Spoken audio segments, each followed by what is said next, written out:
saying it's the Hoop and Chat.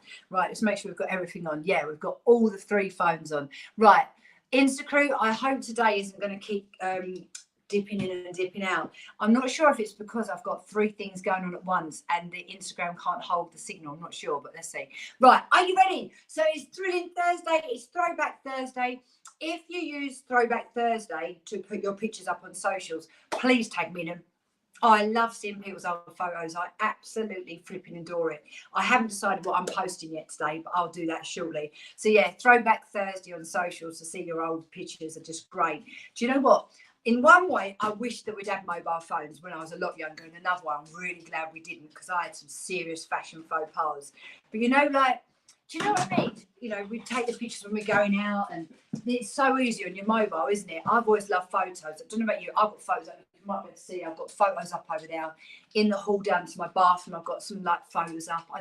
I love old photos. So if any of you post today, please tag me in them. Right, you ready to do the Hoop and Chat with me? So I'm going to get this on. I'm going to hula hoop. I'm going to try and stick to a maximum of 5 minutes each side today. So hopefully I won't be hooping too long and chewing your ears off for too long. Once I get you hooping, show you the launch, then we'll talk about what we're doing. We're having a sleep focus week. So anyone that watched me yesterday, I posed a question to you and I asked you how your night was, how your sleep was. And I asked you to rate it on a scale of 1 to 10. 1 being non-existent and 10 like the most fabulous nice sleep you ever had, and you got up feeling like yes. So we'll talk about that in a minute, but let me just get you hooping first. So I step into my hula hoop. This is a weighted hula hoop. This is a Power Hoop Deluxe. I could never hoop as a kid, could not keep a hoop up, but this is weighted, so it's a lot easier. Do your imaginary zip up, like you put freshly washed type jeans on. Place the hoop onto your lower back. I'm going to go left first today. Left foot in front, turn my hoop to the right and launch. And if you look, the minute I launch that hoop, I'm pushing my hips forward and back. And that's how I keep the hoop up. I have got my core muscles engaged, as in, like I said to you, doing up a zip.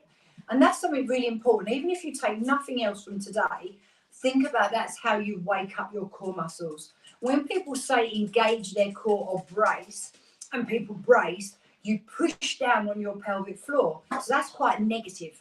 You want to squeeze upwards and draw everything in. So your pelvic floor is protected. Your internal organs stay up where they are. And of course, that encased area, the core, front, side and back of the body, is squeezing around the spine. So it's fantastic.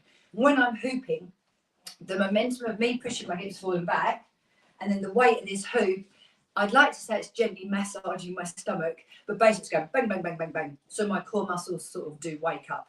So this is what I'm doing. So I'm hooping away with you just because it's so much easier than staring into the camera. And I say this all the time. You know, I don't know about you guys. Some of you are probably super glamorous. You can do your makeup and you look gorgeous and your hair is done. I come on here, fresh face. There's not an ounce of makeup on this chops. You know, I've moisturised this morning. I put my UVA on because I was outside. And the UVA, UVB, protecting from my poor little skin. I've just taught a class. You know, I am just what I am. So I'm not that glamorous. I'm just here. So standing in front of a camera and seeing myself, nah, just not going to do it. So I'm stepped back here. I'm hooping. I'm near enough to see that I'm in your screen, but that's about it, really. I can't really see myself. So that's cool. And I can talk to you much more freely than if I was looking at myself thinking, oh, my God. You know, because I'm a woman and we're all vain and we're all self-conscious. Some people more than others. So yeah, so basically what you see is what you get with me. I'm talking to you very frankly and very honestly. You guys know I work really hard. I work out. I eat really well about 80% of the time, but I'm also an absolute chocoholic. I really am. Definitely got a sugar addiction, which I'm trying really hard to harness. I really am. But I'm an emotional eater. So, you know, like some people turn to alcohol or whatever they turn to. Hang on, I've just got to sort my top out because my leggings have gone down, my top's gone up. I don't like that. There we go. I'm definitely an emotional eater. It's something that I've battled with nearly all my life. I try not to do it. I'm much more in control than I used to be, as in I can sort of practice a bit of moderation, but anyone who's been listening to me a long time will know. So I love mini eggs. I love Marvellous Creations, and I love Belgian seashells. Have you ever had those? The Gillian Belgian seashells, they are like lush.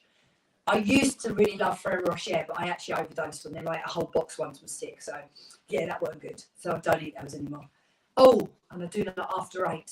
But I ate nearly a box of those to myself as well a few months ago, so I can't eat them anymore. It's terrible, isn't it? The things that we do to ourselves. So I'm a little bit like that. I didn't think I had that personality, but I think I obviously have that all or nothing mentality, which is really dumb. If I could just like get the chocolate and have like 1 or 2 squares, but that's fine, knock yourself out, but I don't. You know, I buy a big bar of it and I eat the bar. And then of course my blood sugar levels are all over the place. My body is being poisoned. I feel really sick. Sometimes I have to go and lay down.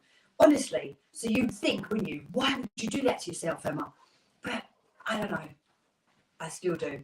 I'm trying not to. I'm much better than I used to be. But yeah, it's still an ongoing issue. So that's what I'm saying. I'm not perfect. I'm very honest with you.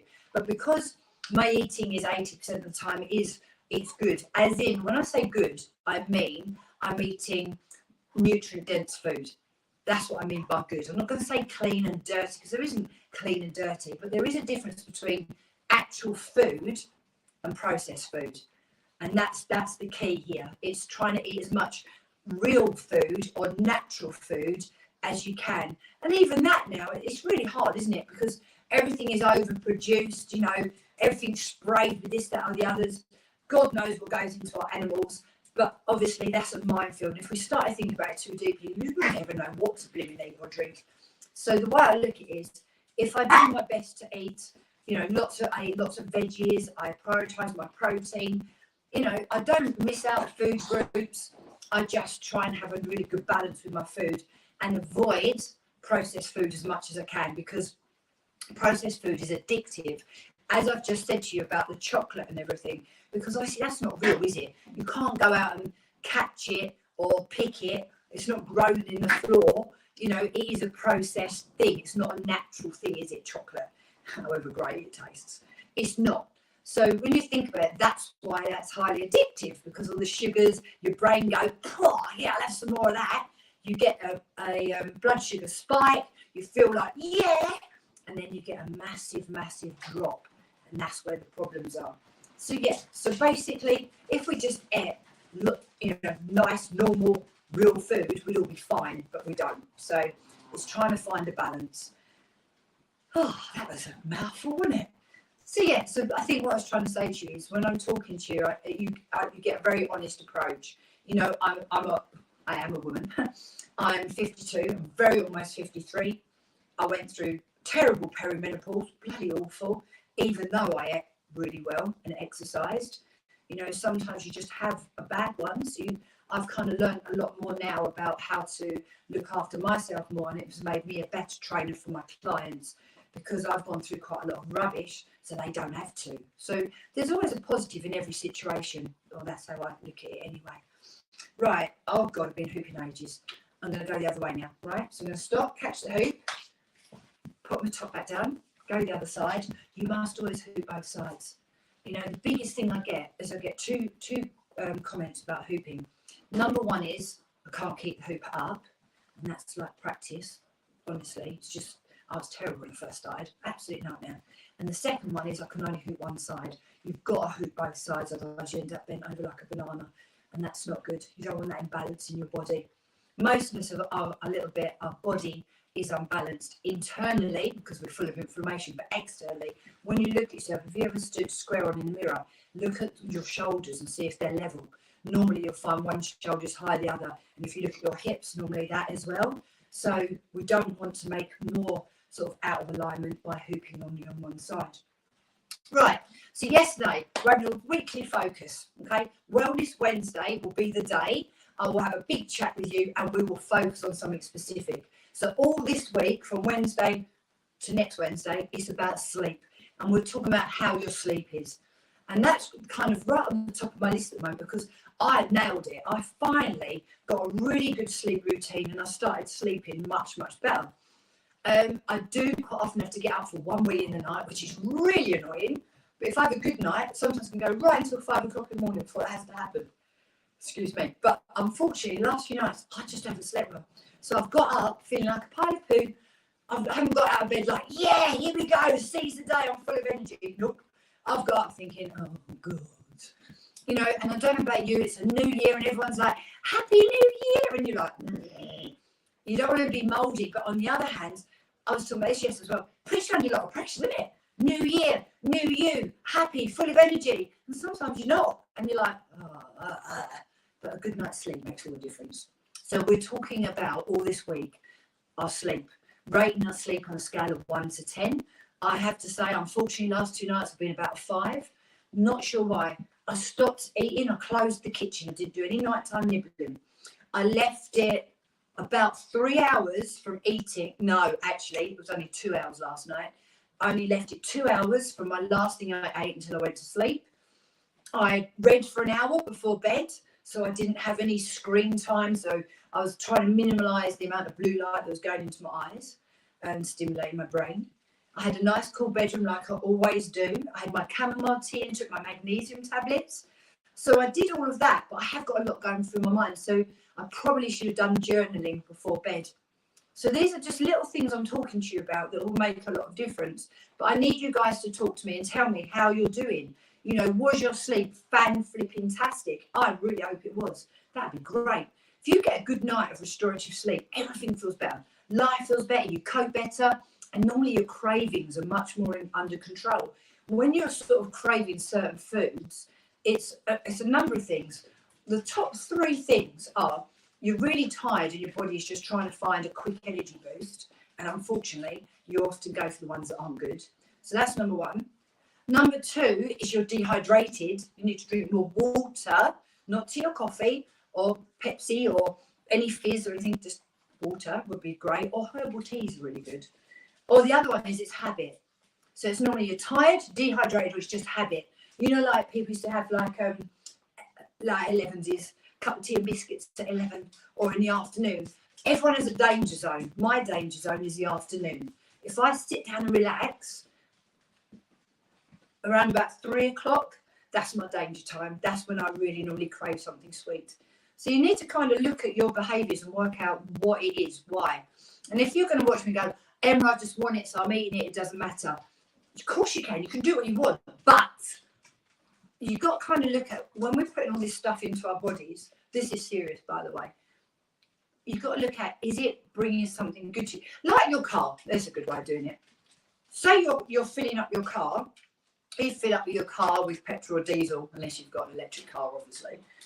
And you fill it up, yeah? And obviously you've got normal petrol or you've got the really super duper one, yeah? If we could afford it, you'd put the super duper one in, just because it keeps your car running properly, yeah? It keeps the engine working better. If you've got an older car, things like your sensors and that won't wear out because you're looking after it. If you put in like cheaper petrol, which unfortunately most of us have to now because it's so expensive, you'll find that, you know, your car will run all right, but eventually things will start going. Like my car's pretty old, so like a sensor went recently on it, you know, just things like that. So it's the same with our bodies. If we fuel our bodies really, really well with good petrol, good fuel, our bodies will last longer and they'll work really well. If you fill it with cheap fuel, processed food, things start going wrong. You start like just generally feeling a bit not so good. Some of you will get really poorly. Some of you just got like niggles and aches and pains. Some of your gut health's a bit dodgy. So another question for you, it's a bit of a personal one. Do you go to the toilet regularly every day? If you don't, how are you ridding your body of all the waste products in your body? You know, so it's an interesting thing. But I'm going to stop talking because I was a beer all day. So the main question was sleep. And so far, what we got, I think one person. Oh no! Oh, we got some. Right, Instacrew, stay there because I think you're the only one to answer me. Let me just check quick on my TikTok because I always miss those comments. Always. Loads of people join. Don't stay very long normally. Let's have a look. You know, it's like in this day and age, everyone just wants everything straight away, don't they? They don't want to listen to someone who's giving you information. They just want to see one thing and then go. I'm just checking. No, there's no questions on there. Right, TikTok crew. I'll talk to you soon. See you tomorrow. Bye, guys. Stay there, Instacrew. I'm coming back to you, I promise. You normally stay and talk to me a bit more. And my Facebook and my YouTube. If you do comment, I'll go back and read that afterwards. So I'll see you soon, guys.